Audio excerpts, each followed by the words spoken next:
Hello everyone, myself Mantisha Hassan, and today I am making a video on the most awaited chapter of the chemistry. Means it's a concept that is quantum numbers. It's a part of the chemistry.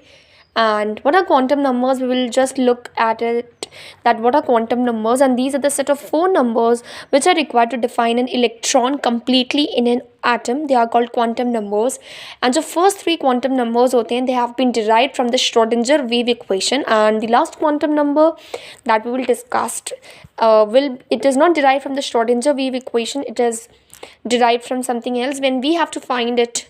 And there are four types of quantum numbers. First is principal quantum number, second is azimuthal or angular quantum number or subsidiary quantum number, third is magnetic quantum number, and fourth one is spin quantum number. So first we have to look at principal quantum number. And principal, so it is the main and most important principal quantum number. Principal quantum number is denoted by n, and it was proposed by Bohr. And what it denotes the size of the electron wave and the total energy of the wave of the electron, right? And its case integral value होती है, that is starting from 1 2 3 4 etc, and it is denoted by the shells and which are known as K, L, M and N etc. So first n is equal to first orbit is K shell, n equal to 2, that is second orbit matlab L shell, n is equal to 3, that means third orbit and it is of M shell, n is equal to fourth is fourth orbit and N shell. So K, L, M, N, O, P, Q, R, S, T जितने भी आप orbits बनाओ, n equal to 5, n equal to 6, so it will be continuing and it will continue up to the number of the shells or the number of the atoms of number of the orbits, right? Now we come to the main important part, that is n. N is what? Principal quantum number, and the formula which will be very important in this chapter, that is 2 pi r is equal to n lambda. and 2 pi r जैसे आपने एक circle complete किया, सो उसका जो होता है that is 2 pi r circle के लिए, और ये जो कंप्लीट करेगा तो ये जितनी वेव्स बनाएगा that is an lambda. n is what? Number of waves. n is what? Number of waves, right? So 2 pi r is equal to n lambda. That means that if n equal to 1, so number of wave will also be equal to 1. If n equal to 2, then the number of waves will also be equal to 2. If n equal to 3, the number of waves will also be equal to 3. So this formula is very important. 2 pi r is equal to n lambda. En is equal to minus 13.6 into z square upon n square electron volt per atom. ये होता है electron volt में. You have to learn it. It is a formula of the energy, total energy. E N nth orbit में, E N that means nth orbit में minus 2.18 into 10 to the power minus 18 z square upon n square joule per atom. En is equal to minus 313.6 into z square upon n square kilocalorie per mole. It is in kilocalorie. En is equal to minus 1312 into z square upon n square kilojoule per mole. तो अगर आप number of orbits बढ़ा देंगे, अगर आप k shell increase to L shell, then M shell, N shell means n equal to 1, n equal to 2, n equal to 3, n equal to 4. So the energy will also tend to be increasing. So if n is equal to 1, then energy will also be increasing, and the energy will be greatest of the greatest orbit, right? Shells. MBR is equal to NH upon 2 pi. It is also very important, and it is the formula of the angular momentum. Rn is the radius, और इसका formula होता है 0.529 into z square n square by z angstrom. तो ये angstrom में you have to convert it into nanometer, anything on meters, right? And it is the radius of the nth orbit. अब आप first orbit लो, चाहे second orbit लो, चाहे third orbit low, it totally depends on you, or it totally depends on the question which will be put forwarded, right? And अगर आप n increase कर रहे हो, means क्या कर रहे हो आप? ऑर्बिट इंक्रीज कर रहे हो, शेल इंक्रीज कर रहे हो, so the radius will also tend to increase. That is r1 is greater than r no means r4 is greater than r3 and r3 is greater than r2 and r2 is greater than r1. So that means if you are increasing the shell, k shell, then L shell, then M, then N, O, P, Q, R, n equal to 1, n equal to 2, n equal to 3, n equal to 4, so the radius will also tend to be increasing. Now what do you mean by n? N is defined for also the main important concepts are is velocity, frequency, orbital frequency, and time period. So what is the formula of velocity is 2.18 into 10 to the power 18 8 into z by n centimeter per second. You can convert it into meter when the answer will come. And what Vn is what? Velocity of the electron. It is velocity क्या है electron की nth orbit में. अगर आप first orbit ले रहे हो, second orbit ले रहे हो, third orbit, fourth orbit, and question पे depend. It totally depends on the question, right? Now what it will come? Frequency होती है 6.6 into 10 to the power 15 into z square upon n square second inverse, right? और इसका ही reciprocal because time period is inversely proportional to frequency and time is 1 by f. So time period will be 1.5 into 10 to the power minus 16 into n square by z square, and it will be of second because time is measured in second, right? Now number of subshells that are present in nth shell is equal to n, right? For example, n equal to 1 subshell is s, n equal to 2 subshell is s and p. So ये आपको order में याद रखना है. s के बाद p, d, f, g, h, these are the subshells. and अगर n की वैल्यू 1 है तो subshell is s, n की वैल्यू 2 है subshell is p, n की वैल्यू 3 है subshell is d, n की वैल्यू 4 है subshell is f, n की वैल्यू 5 है subshell is 5, and n की वैल्यू 6 है subshell is 6th, right? So s, p, d, f, g, h. अगर n की वैल्यू 1 subshell s, n की value 2 subshell s, p, n की value 3 subshell s, p, d, n की value 4 subshell s, p, d, f, n की value 5 subshell s, p, d, f, g, and if the number of subshell is 6, then the name of the subshell will be s, p, d, f, g, h, right? And these अभी तक discovered नहीं हुए element जो इन दोनों subshells में जाएंगे. So we have to cover till f subshell only.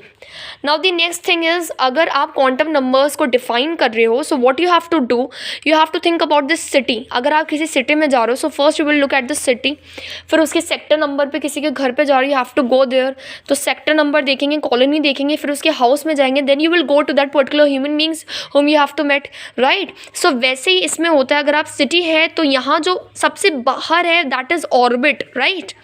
Sector number is subshell, जैसे K shell, L shell, M shell, ये अपन शेल्स पे आ गए अब, राइट?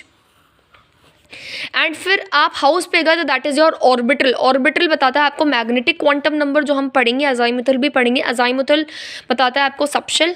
एंड इलेक्ट्रॉन, अगर आप उस ह्यूमन बीइंग के घर पे you have reached there and what you have to do, it will tell you about the electron, तो that will be about spin quantum number, right?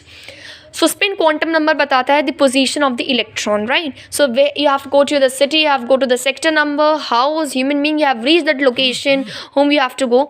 So you have find the orbit. City denotes your orbit, outer shell, if you are comparing these two, and sector number denotes the subshell, house denotes your orbital, and human being denotes your electron. That is the house where you have to reach the position of the electron. Spin quantum number. Orbit या shell आप पढ़ रहे हो तो that will be decided by a principal quantum number. Subshell will be decided by a azimuthal quantum number or angular quantum number. Orbital will be decided by a magnetic quantum number, and electron की position will be decided by a spin quantum number, right? Is it clear?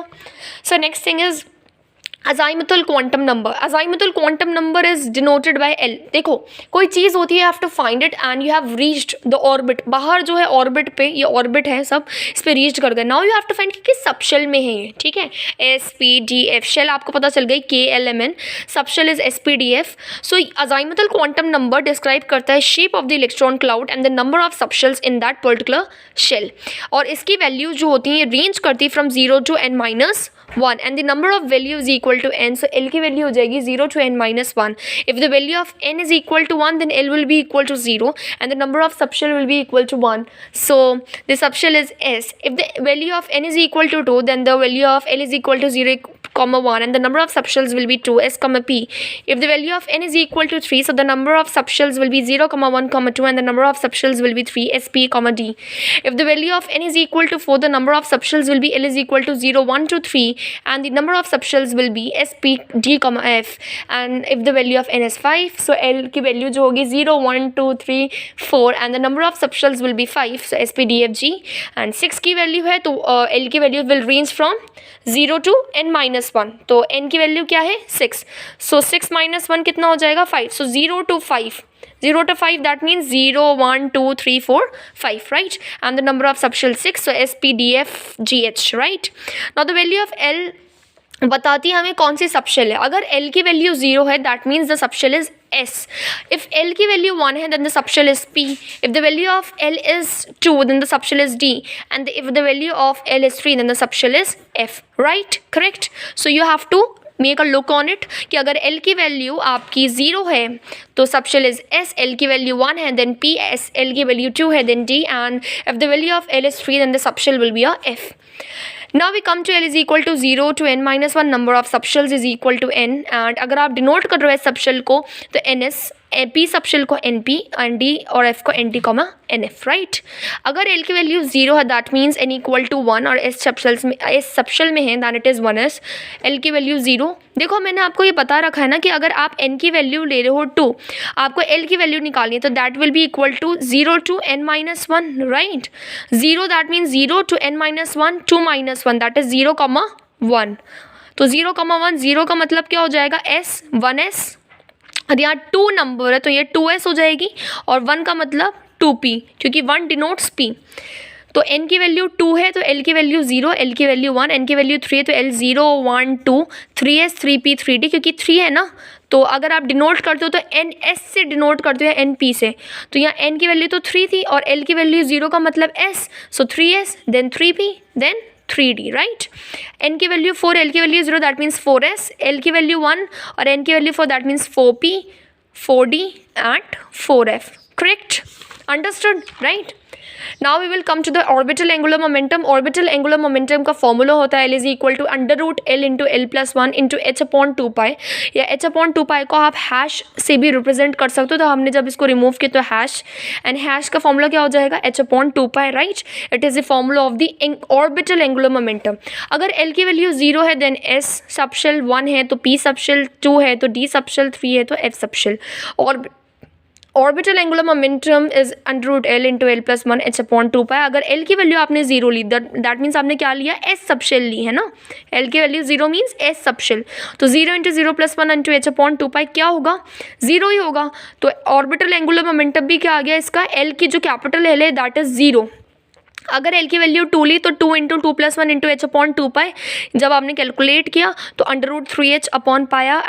L की value 1 ली तो √L into L+1 h/2π, 1 into 1+1 into 1 h/2π that is √2h/2π, and L की value 1 पे आए h/√2π. फिर L की value 3 ली, L की वैल्यू 4 ली. Totally depends on you.